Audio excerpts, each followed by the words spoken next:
Hi guys, so my name is Mr. Gilbert, and I'm going to be teaching you how to make a graphic organizer to help you in history. So, graphic organizers help us to organize our thoughts and other useful information that we have learned through either our textbook or online resources, so we can use it to help us write essays and help us study for our tests. So, the topic we will be covering is the acts that were placed on the colonies, the 13 original colonies in the early years of America's founding by King George. And we'll have up here, we have the name of the act that was passed, the date it was passed, and then what did it do? So that's actually what the act is. And then I like to keep you guys engaged by putting a segment up here that's called Why Was It Passed? Or Why Do You Think It Was Passed? And What Do You Think It Did? And then to help get you guys involved, at the end, I like to have a picture of some sort involved that helps you kind of keep all of these ideas linked so that when you see that picture or when you think that picture, it helps you recall that information.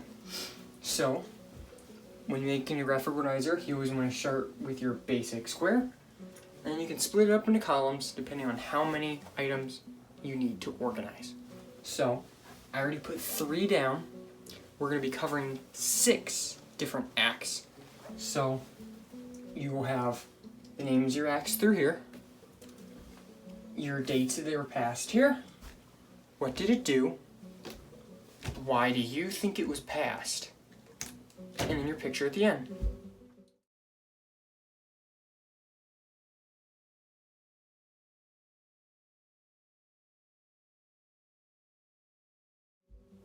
So, up here, I will already have your sugar acts, stamp acts, quartering acts, the dates that were passed, which is 1764, 1765, and also 1765. What do they do for the Sugar Act? Taxed sugars, other imported goods such as indigo, fabric. These were very important goods in the colonies at the time. Stamp Act. It placed a tax on anything that was paper, pretty much. So, playing cards, newspapers, pamphlets, cards, and paper in general, just stock paper. The Quartering Act, what did it do? It housed, fed, and gave supplies to British soldiers that were quartered in the U.S. So they were forced upon the colonies into their homes. They had to feed them, they had to house them, they had to give them supplies, and all the colonists had to pay for it. Why it was passed? So why do you think these were passed? So I think the Sugar Act was passed to help secure trade with Great Britain. So it locked in the colonists into trade deals. That way they couldn't trade with other countries such as India or Spain or France. And then pictures, you could put something like a textile, rug, carpet, clothing, a bag of sugar, and then I just wrote the big old word tax, since that was the first actual true tax that would have been placed on them. Stamp Act. Why do I think it was passed? Remember, this is always up to you. It could be, this is just only what I think. You could think of another reason why it was passed. So I think it was to find out what the colonists were thinking about Great Britain. They wanted to find out what they were publishing, other items like that. Quartering Act was, well, in a sense, like I said, so the king could put soldiers into the homes of the colonists to spy on them and to make the colonists pay for the army. So pay for food, pay for housing, and pay for supplies such as horses, carriages, guns, munitions, all that stuff. And at the end, I drew a picture with a very bad British flag, the Union Jack, to help signify that this house has been claimed.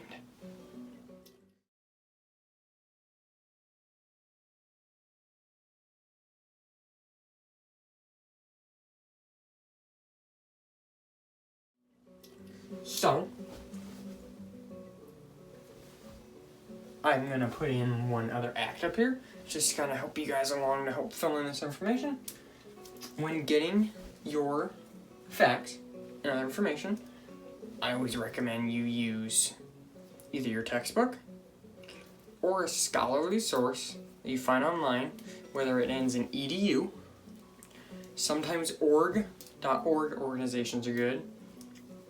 Sites from college universities, or published books that are by well-known authors or historians. So, like I got all my facts from a encyclopedia. Pretty good source, World Book. So, we'll put one of the acts up here. So, we're going to skip a couple acts. I'm going to skip past the Declaratory Act, and I'm going to skip past the Townsend Act. So I'm going to go to the T Act. So I'm going to write it up here. So in our name of act,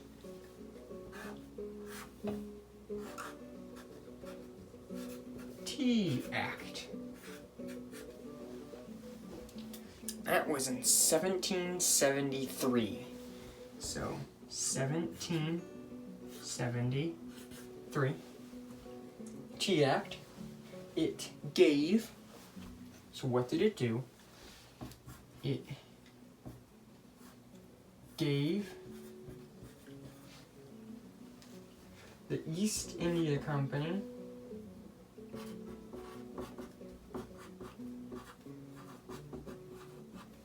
which was one of the major suppliers of trade at the time,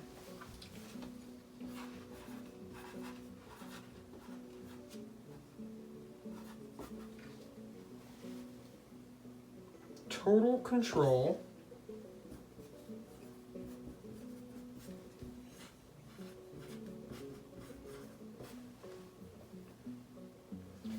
of exports to the colonies. Exports and imports. So pretty much all trade.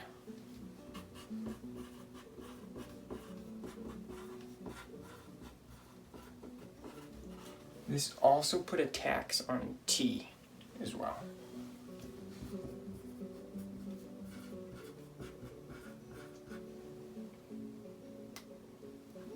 This was so the colonists couldn't buy for anyone else.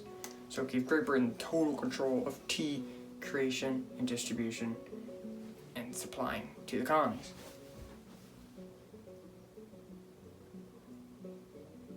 So over here, why do I think it was passed, or why do you think it was passed?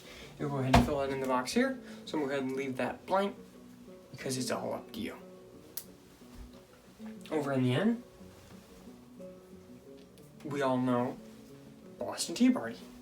So I'm going to draw a boat, a tea ship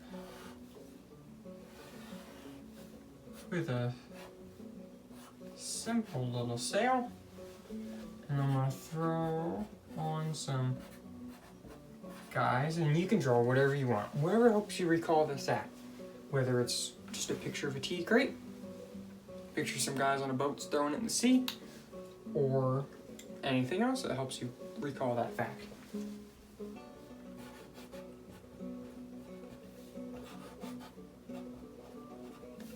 Draw water.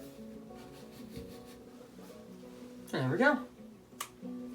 So using graphic organizers can really help us. So once you get this all filled out, it makes a great study tool for your tests, because you'll have the name of what it is you need to study, what did it do, and then why was it passed. So that helps those, why was that passed, combined with the picture at the end.